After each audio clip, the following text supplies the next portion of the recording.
Hi, my name is Julia. I'm a Vedic astrologer, and in this video I will talk about foundation of Vedic astrology. I practice only Vedic astrology. You can call it as Eastern astrology, or you can call it also Indian astrology, or you can call it as a Jyotish. Jyotish, it's a Sanskrit name, it's not English name, and it's mean divine light. I don't practice Western astrology. I have my own opinion about it. Vedic astrology, it's more accurate and it's the correct way to see destiny. First, I want to talk about karma. What does it mean? How it's arise? And if we have a free will, and what's the line between free will and karma, and how to overcome karma. Maybe some of you have heard about karma before, and probably in some bad way. If you've heard about, oh, it's your karma, you deserve this. Karma, it's not English name, it's a Sanskrit name. In actual translation of karma, it's action. So we do something and we have results from our actions. The law of karma is similar to law of cause and effect. Everything that you do, you're gonna have a results from your actions. Maybe you've heard about this expression, you reap what you sow. So every single action has effect, has results. You can pause this video and think about what forms karma, what was before action. In Vedic culture, they're saying that before action there is a thought. Every action preceded by thought. Let's say person hit somebody in the face. In this case, he committed negative action that bring him negative results in this life or maybe in his next life. But what was before this action? Probably person felt something, he get upset, get offended, and maybe he get angry. It's way of thinking. This is how a person think. And if you allow something negative in your mind, if you cultivate in your mind, and probably it's not gonna happen only once, it's gonna happen the next time, and then again and again. And after that, it becomes habits. Your habits becomes your constant actions. Your actions becomes your lifestyle, and your lifestyle becomes your personality. It forms your karma, it forms your results in the future. Speech also part of the creation of karma, but speech sometimes not necessarily lead to action.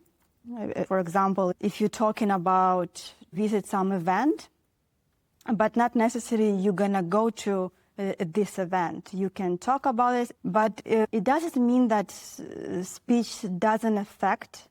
It is a fact. For example, if you lie about something, you don't do anything physically, you don't hurt anybody physically, but you hurt somebody by saying that it's not true. And there's another example. If person talks to his family members very rudely, and they're gonna do the same to him in this life or maybe in the next life. Or maybe he will born as a woman in his next life and husband's gonna treat him very bad. Or backwards, if a woman, she is talking to her husband very nicely, she's using nice words to him, it means that she's accumulating good karma and she's gonna receive some benefits and bonuses in this life or maybe in her next life. Karma forms from thoughts, habits, actions, lifestyle, personality, and speech. There's all important in creation of karma. There is expression, plan your thoughts, and you shape your destiny. What we see in our birth chart is called Prarabdha karma.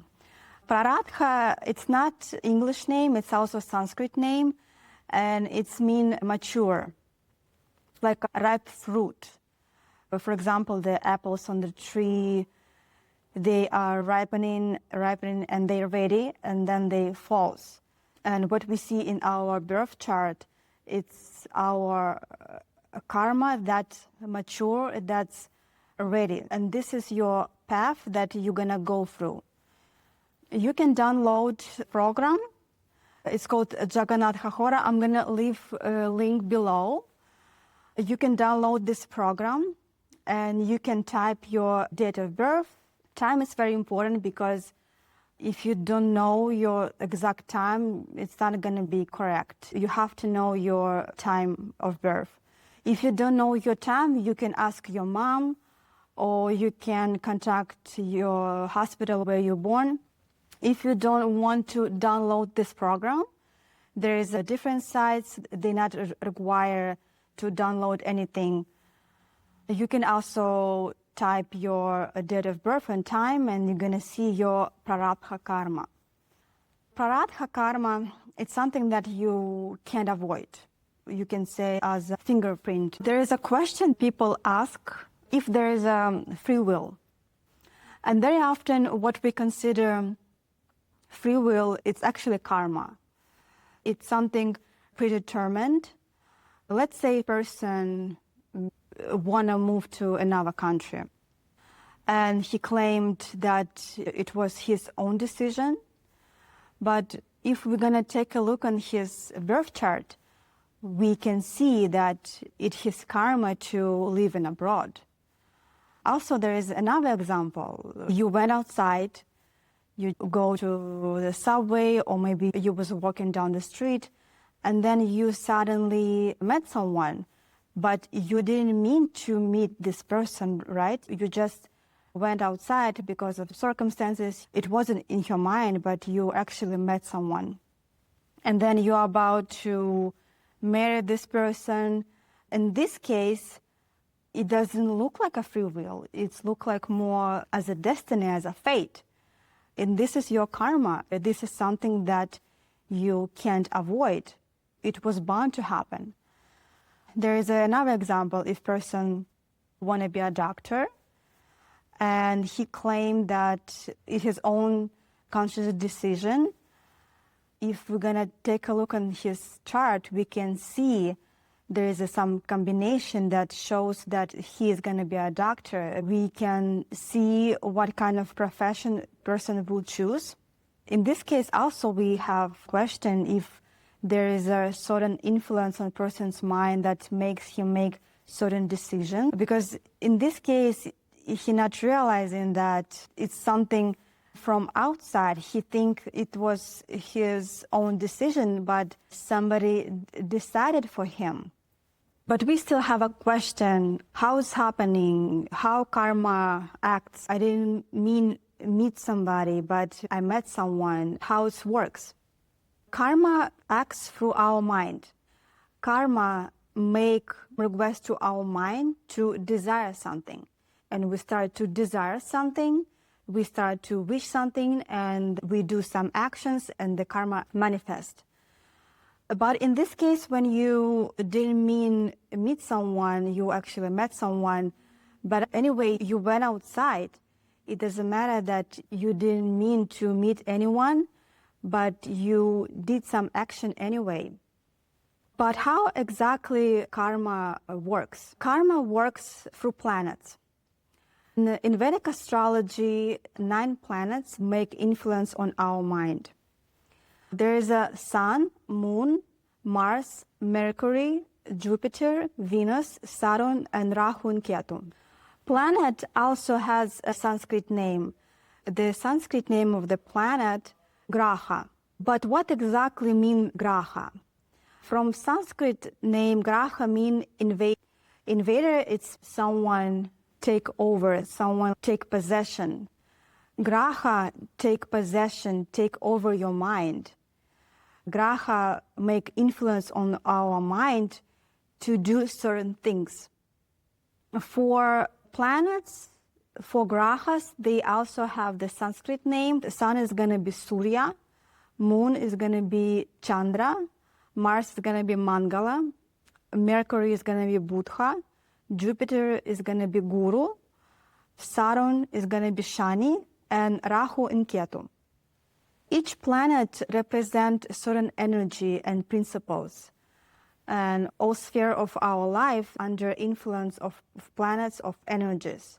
I'm going to go over in details about each planet, but in this video I just want to share that each planet has their own energy and principles.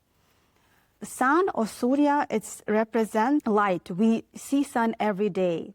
It's a principle number one. It's planet number one. It's a main planet. And it represents light. It represents power, authority. If you think about the government, sun represents government. And also sun or Surya stand for father. It's because father, it's a main character in families. And also it's a male energy. Moon represents changing in our life. It's not stable energy. We don't see moon every night, sometimes increasing, sometimes decreasing. It's energy of changing. Moon stands for psychology, your mind. It's a female energy and represents mother, and also it represents all women. Mars, it's energy of fighting. It's a battle, soldiers. It's also male energy. And overall, it's very similar to Sun. The Mars on Sanskrit name is going to be Mangala, similar to English name. For a better understanding, you can use Sanskrit name. Mercury in Sanskrit name is going to be Buddha. It sounds also different from English name.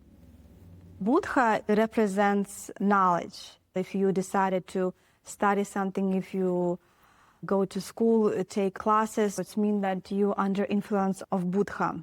Buddha represents knowledge, education, and also this is planet of union, of friends. Next planet, Jupiter. Jupiter in Sanskrit name is going to be Guru. Guru represents energy of happiness, prosperity, enjoyment. It's very bright energy. For example, if you're happy about your event in your life and you feel happiness, and also consider spirituality, but at the same time, it's a material planet as well. The next one, it's Venus. Venus in Sanskrit name is going to be Shukra. Shukra represents energy of pleasure. For example, you receive a massage, you feel pleasure. But in terms of the Jupiter is different because if your kid starts walking, he starts walking and you're so happy for your kid, and it's different feeling. Because when you receive a massage, your body can feel pleasure, but mentally you're thinking about your problems, so it's different. Venus, Shukra, it's energy of pleasure, of satisfaction. And also it's energy of beauty. If you see something beautiful, it's also energy of luxury. If you see a celebrity that loves to live in luxury, probably she has influence of this planet. Next one is Saturn. On Sanskrit name, it's Shani. Saturn, it's energy of obstacles, difficulties, delays, limitation in your life, the power of limits. For example, in my life, I have a lot of difficulties and obstacles that I need to go through. It's because of Saturn. Affect almost all my sphere of life.